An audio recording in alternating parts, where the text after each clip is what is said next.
दोस्तों, इस कहानी को ज़रा ध्यान से सुनिएगा क्योंकि ये कहानी आपकी ज़िंदगी भर काम आएगी। नमस्कार दोस्तों, आप सभी का वेलकम है। मैं हूँ रेनू सिंह और प्रेजेंट हूँ एक न्यू वीडियो के साथ। तो चलिए स्टोरी स्टार्ट करते हैं। एक समय की बात है, एक छोटा सा नगर था और उस नगर में एक बहुत ही धनी सेठ रहा करता। उस धनवान सेठ के पास बहुत धन, जमीन, घर, वो सब कुछ था जो लोग अक्सर अपने सपने में देखते हैं। वह सेठ केवल पैसों से ही धनवान नहीं था, बल्कि बुद्धिमान भी था। उसने अपने ही दम पर अपना एक स्ट्रॉन्ग रुतबा बनाया था। वह किसी भी शहर, नगर, गांव, कहीं भी व्यापार के लिए जाता, उसे सफलता ही मिलती थी। वह अपने जीवन में कभी भी हारा नहीं था। उसका व्यापार खूब जोरों शोरों से चल रहा था। उसके पिताजी ने उसे ऐसी 4 बातें बता रखी थी जिसका वह नियमित रूप से पालन करता था, जिसके कारण ही वह अपने जीवन में सफल था। समय बीतता गया और अब वह धनवान सेठ भी बूढ़ा हो गया था और उसे लगने लगा था कि उसकी मृत्यु कभी भी हो सकती थी। उसका एक बेटा था जो बहुत ही भोला था। उसे दुनियादारी की बिल्कुल भी समझ नहीं थी। उसने अपने बेटों को बुलवाया और बोला, बेटा, आज मैं तुम्हें जिंदगी के 4 ऐसे मंत्र बताऊंगा जो मेरे पिताजी ने मुझे बताए थे और अब मैं तुम्हें बताऊंगा। जैसे मैंने अपने जीवन में इसके नियमित रूप से पालन करने के कारण मैं पूरी तरह से हेल्दी, मैं अपने काम पर पूरा फोकस कर पाता हूँ। मेरी भी यही इच्छा है कि तुम भी मुझसे भी ज़्यादा नाम बनाओ, मुझसे भी ज़्यादा धन कमाओ।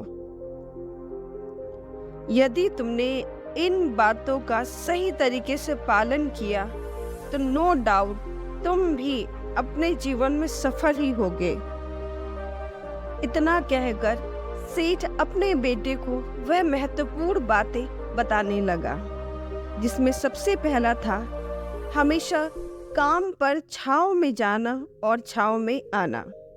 दूसरा, अपने घर के चारों तरफ चमड़े की बाड़ लगाना। तीसरी बात, खाने को हमेशा मीठा करके खाना। और चौथी, अपनी पत्नी को हमेशा बांध कर रखना। यह सब बातें कहकर वह सेठ थोड़ा रिलैक्स हो गया कि अब वह आराम से मर सकता है। वह सेठ जानता था कि उसका बेटा बहुत ही भोला है। वह सेठ के कहे हुए बातों का नियमित रूप से पालन करेगा और देखते ही देखते सेठ की मृत्यु हो गई।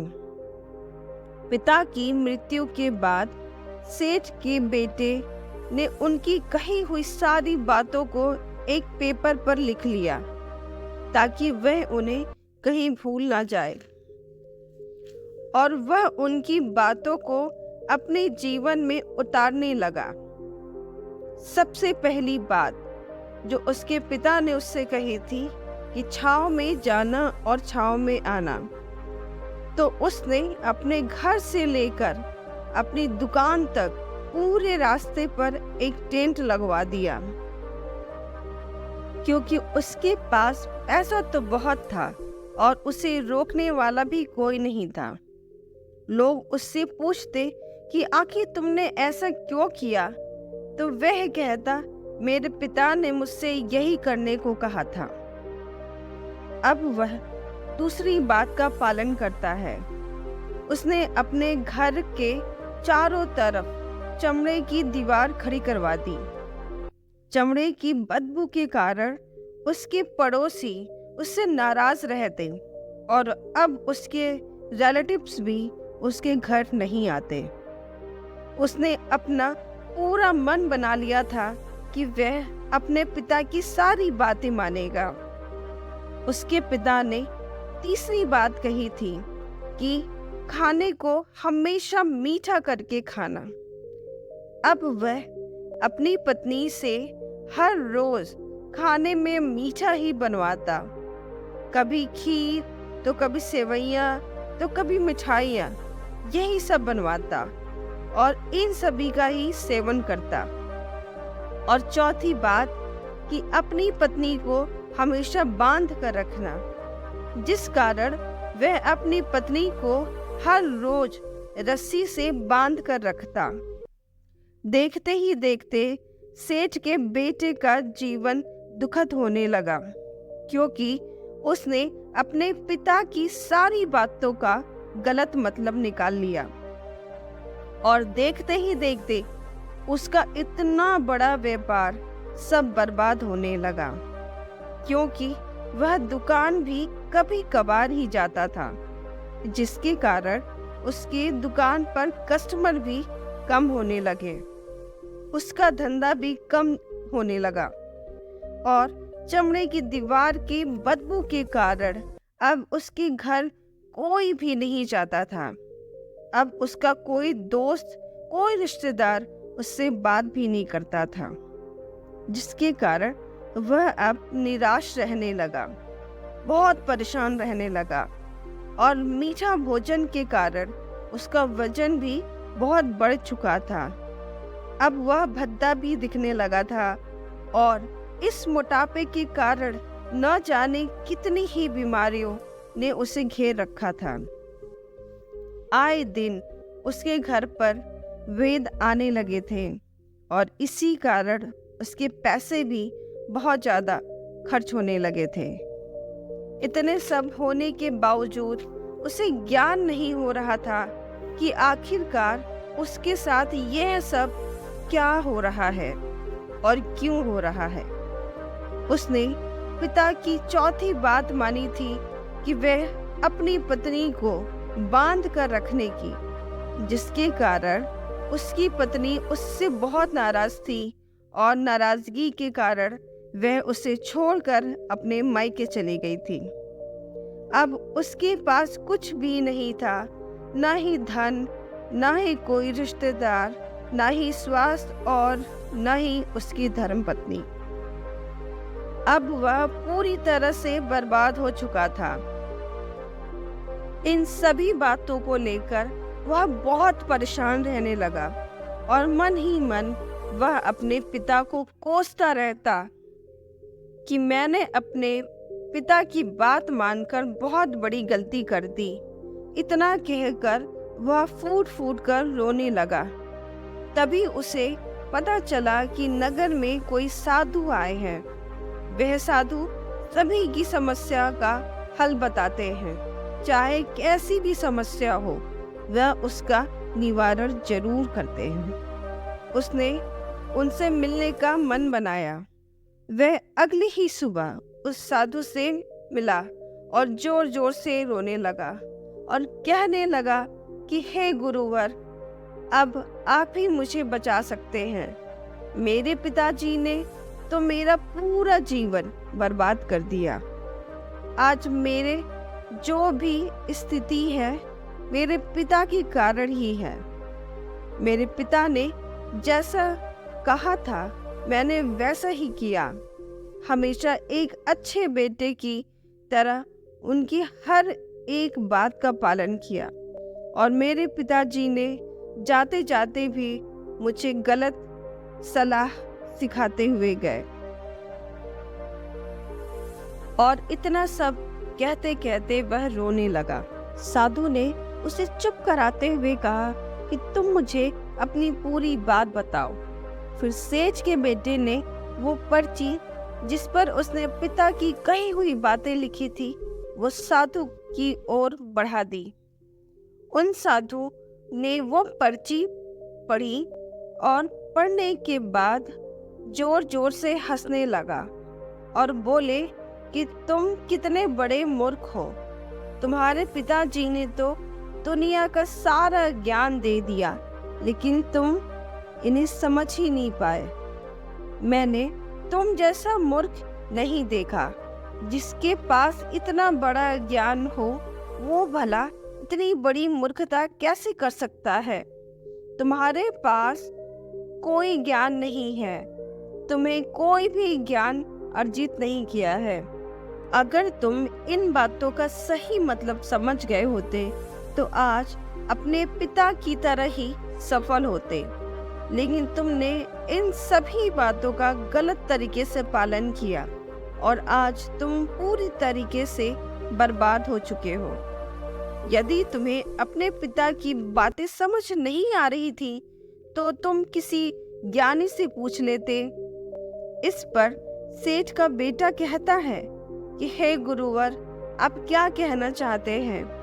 क्या मैंने अपने पिता की बातों का सही मतलब नहीं समझा? वैसे भी इनमें समझने लायक है ही क्या? उन्होंने तो सब कुछ साफ साफ ही बताया था और मैंने उन्हें अपने जीवन में ठीक उसी तरीके से उतार लिया, तो फिर मैंने गलत ही क्या किया? इस पर गुरुवर कहते हैं कि बेटा, ये जो बातें लिखी हैं उसके पीछे बहुत गहराई छुपी है जिसे तुम समझ नहीं पा रहे हो। तो सेठ का बेटा कहता है, ठीक है, कृपा करके मुझे इन चारों बातों का अर्थ बतलाइए।